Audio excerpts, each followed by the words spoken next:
Shalom మీకు సమాధానం కలుగునుగాక. యోహాను సువార్త 11వ అధ్యాయము. మరియా ఆమె సహోదరి అయిన మార్త అను వారి గ్రామమైన బేతనియాలోనున్న లాజరు అను ఒకడు రోగి ఆయెను. ఈ లాజరు ప్రభువునకు అత్తరు పూసి తల వెంట్రుకలతో ఆయన పాదమును తుడిచిన మరియకు సహోదరుడు. అతని అక్క చెల్లెండ్రు, ప్రవ్వా, ఇదిగో నీవు ప్రేమించువాడు రోగి అయి ఉన్నాడని ఆయన యొద్దకు వర్తమానము పంపిరి. యేసు అది విని, ఈ వ్యాధి మరణము కొరకు వచ్చినది కాదు గాని దేవుని కుమారుడు దానివల్ల మహిమపరచబడునట్లు దేవుని మహిమ కొరకు వచ్చినదనెను.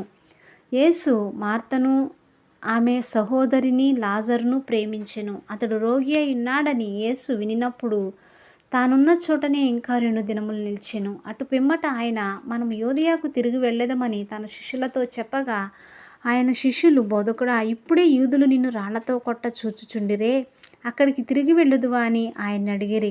అందుకు యేసు, పగలు 12 గంటలున్నవి గదా, ఒకడు పగటివేళ నడిచిన ఎడల ఈ లోకపు వెలుగును చూచును గనుక తొట్రుపడడు. అయితే రాత్రివేళ ఒకడు నడిచిన ఎడల వాని యందు వెలుగులేదు గనుక వాడు తొట్రుపడునని చెప్పెను. ఆయన ఈ మాటలు చెప్పిన తరువాత, మన స్నేహితుడైన లాజరు నిద్రించుచున్నాడు, అతని మేలుకొల్ప వెలుచున్నానని వారితో చెప్పగా, శిష్యులు, ప్రవ్వా, అతడు నిద్రించిన ఎడల బాగుపడుననిరి. యేసు అతని మరణమును గూర్చి ఆ మాట చెప్పెను గాని వారు ఆయన నిద్ర విశ్రాంతిని గూర్చి చెప్పెననుకొనిరి.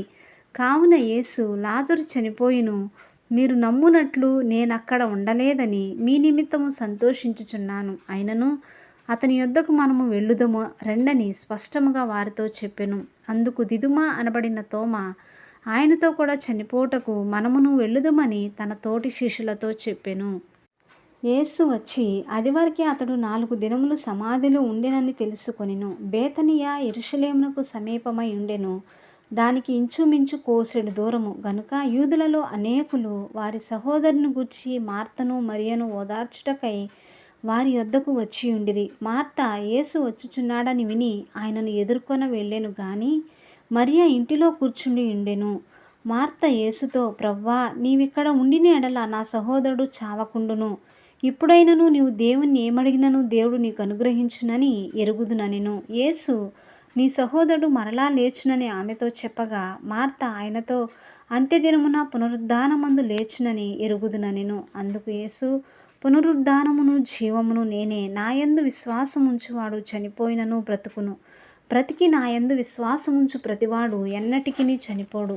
ఈ మాట నమ్ముచున్నావా అని ఆమెను అడిగెను. ఆమె, అవును ప్రవ్వా, నీవు లోకమునకు రావలసిన దేవుని కుమారుడువైన క్రీస్తు అని నమ్ముచున్నానని ఆయనతో చెప్పెను.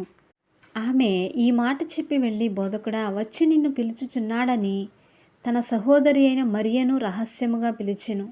ఆమె విని త్వరగా లేచి ఆయన యొద్దకు వచ్చెను. యేసు ఇంకను ఆ గ్రామంలోనికి రాక మార్త ఆయనను కలుసుకొనిన చోటనే ఉండెను గనుక ఇంటిలో మరియతో కూడా నుండి ఆమెను ఓదార్చుచుండిన యూదులు మరియ త్వరగా లేచి వెళ్ళుట చూచి ఆమె సమాధి యొద్దకు ఏడ్చుటకు అక్కడికి వెళ్ళుచున్నదనుకొని ఆమె వెంట వెళ్ళిరి.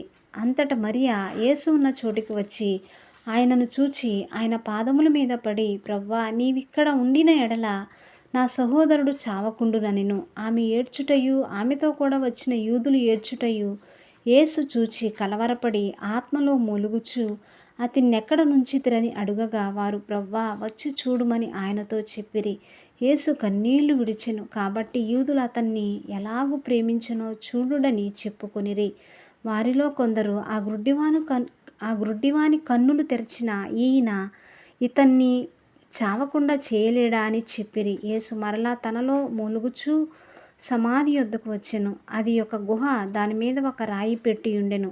యేసు రాయి తీసివేయుడని చెప్పగా, చనిపోయిన వాని సహోదరి అయిన మార్త, ప్రవ్వా, అతడు చనిపోయి 4 దినములైనది గనుక ఇప్పటికీ వాసన కొట్టునని ఆయనతో చెప్పెను.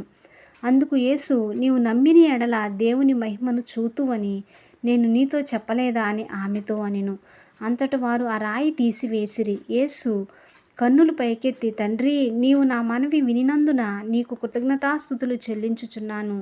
నీవు ఎల్లప్పుడూ నా మనవి వినుచున్నావని నేను ఎరుగుదును గాని నీవు నన్ను పంపితివని చుట్టూ నిలిచిన ఈ జనసమూహము నమ్మునట్లు వారి నిమిత్తమై ఈ మాట చెప్పితిననెను.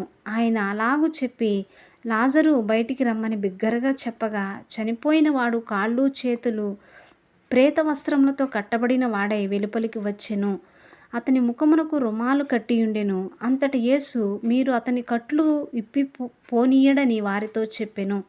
కాబట్టి మరియా యొద్దకు వచ్చి ఆయన చేసిన కార్యమును చూచిన యూదులలో అనేకులు ఆయన యందు విశ్వాసముంచిరి. కానీ వారిలో కొందరు పరిసయ్యుల యొద్దకు వెళ్ళి యేసు చేసిన కార్యములను గూర్చి వారితో చెప్పిరి.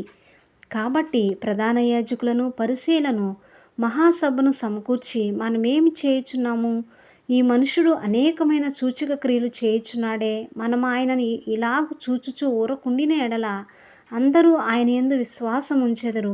అప్పుడు రోమీలు వచ్చి మన స్థలమును మన జనమును ఆక్రమించుకొందురని చెప్పిరి. అయితే వారిలో కయప అను ఒకడు ఆ సంవత్సరము ప్రధాన యాజకుడై ఉండి, మీకేమీయూ తెలియదు, మన జనమంతయు నశింపకుండునట్లు ఒక మనుషుడు ప్రజల కొరకు చనిపోవుట మీకు ఉపయుక్తమని మీరు ఆలోచించుకొనరు అని వారితో చెప్పెను. తనంతట తానే ఇలాగూ చెప్పలేదు గాని ఆ సంవత్సరము ప్రధాన యాజకుడై ఉండెను గనుక యేసు ఆ జనము కొరకును మాత్రమే గాక చెదరిపోయిన దేవుని పిల్లలను ఏకముగా సమకూర్చుటకును చావనై ఉన్నాడని ప్రవచించెను. కాగా ఆ దినము నుండి వారు ఆయనను చంపనాలోచించుచుండిరి. కాబట్టి యేసు అప్పటి నుండి యూదులలో బహిరంగముగా సంచరింపక అక్కడ నుండి అరణ్యమునకు సమీప ప్రదేశంలోనున్న ఎఫ్రాయిమను ఊరికి వెళ్ళి అక్కడ తన శిష్యులతో కూడా ఉండెను. మరియు యూదుల పస్కా పండుగ సమీపమై ఉండెను గనుక అనేకులు తమ్మును తాము శుద్ధి చేసుకొనుటకై పస్కా రాకమునిపే పల్లెటూళ్ళ నుండి యెరూషలేమునకు వచ్చిరి. వారు యేసును వెదుకుచు దేవాలయములో నిలువబడి, మీకేమి తోచుచున్నది? ఆయన పండుగకు రాడా ఏమి అని ఒకనితో ఒకడు చెప్పుకొనిరి. ప్రధాన యాజకులను పరిసయ్యులను ఆయన ఎక్కడ ఉన్నది ఎవనికైనాను తెలిసియున్న ఎడల తాము ఆయనను పట్టుకొనగలుగుటకు తమకు తెలియజేయవలెనని ఆజ్ఞాపించియుండిరి. ఆమేన్. దేవుడి పరిశుద్ధ వాక్యాన్ని దీవించునుగాక.